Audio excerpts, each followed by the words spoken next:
Hi, welcome back. I'm Shane Green, the Culture Hacker, and today I want to talk about training. In 2018, companies will spend almost $100 billion on training. So the question begs itself, are they getting their money's worth? Unfortunately, in many organizations, the answer is no.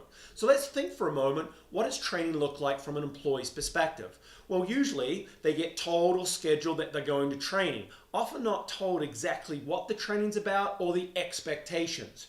You see, they've been to training in the past and it was pretty boring, it was pretty bad. So they're already walking in the door thinking this is a complete waste of their time. And no matter how good that training is, they don't really get anything out of it. And so they walk out of that class knowing that they've signed their name, ticked the box, got out of it for the year, and probably go, they survived. The problem is they actually didn't learn anything, they weren't stimulated, and they're not going to actually evolve behaviors or develop skills from that type of training. Now, after the training, they might hear it mentioned a couple of times, but most of the time, the only time training is brought up is when a mistake is made or when something goes wrong. You know, the manager comes up and says, hey, you should know better than that. You went to the training. Listen, most training is based around this event type mentality. It doesn't have anything before or anything after, and therefore it is a waste of time. And so what we want to be able to think about is what your training program should look like if you truly want it to be effective. And there's 4 key elements that I want you to think about. The first one is that pre-training stimulation.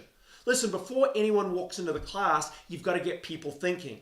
You've got to set the expectations, you've got to let them know what it's about, and most importantly, tell them why it's important. You see, if we can open up the mind before they walk through the door, it will really help and give the trainer the best opportunity to actually teach them something. Now, once they get into the training class, what should it look like? First of all, time it. No more than 90 to 120 minutes. And listen, guys, we've got to stop trying to overload with too many messages and too many behavioral change or skills developed in that time. The whole idea of drinking from a fire hose when it comes to training just doesn't work. So focused on 1 or 2 key messages. Now remember, the purpose of training is to stimulate. We got to stimulate thinking. So this is where you want to use things like discussions, questions, activities, games. The whole training experience, if you're bringing people into the classroom, should get them interested and curious about learning more. Now, a couple of things about the brain that I think is critical. Know that after 10 minutes of doing nothing, it shuts down. So if you're sitting in a class and it's just someone lecturing and it's very boring, understand that the brain is not going to pick up on anything. So your training program needs to be constantly stimulating those participants. The other thing that I think is important is that remember that the brain can be stimulated at any age, which means you can teach old dogs new tricks. So don't use the excuse that you've got an aging workforce and that they can't learn anymore, because in fact they can, as long as the training is delivered right. So you have a great training experience, it's interactive, people come out curious and interested to learn more. And now this is where the habit and behavioral change will start, because this is where socialization clicks in. This is where you have to reinforce that message at least 6 to 10 times in the next 30 days. This is where things like e-learning, videos, storytelling, even just having daily discussions about what they got out of the training is so very, very important. Remember, the training was just the catalyst. It kind of got things kicked off. But if you want behavioral change and you want skill development, it's the next 30 days that really counts. And then the final part, probably the most critical, is that you've got to have some type of coaching. You've got to have people, probably the manager, supervisor, giving your employees feedback in the moment, on the job, about the type of behaviors and skills they're trying to create.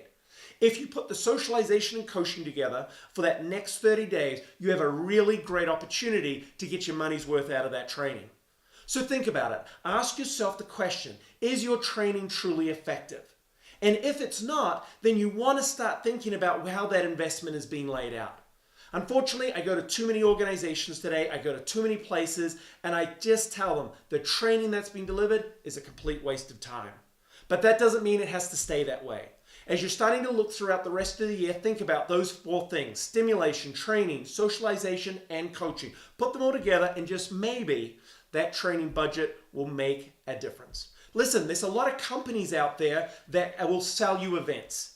The bottom line is that SGEi, we create a communications and learning plan that takes into account stimulation, training, the whole idea of socialization, and a true coaching program.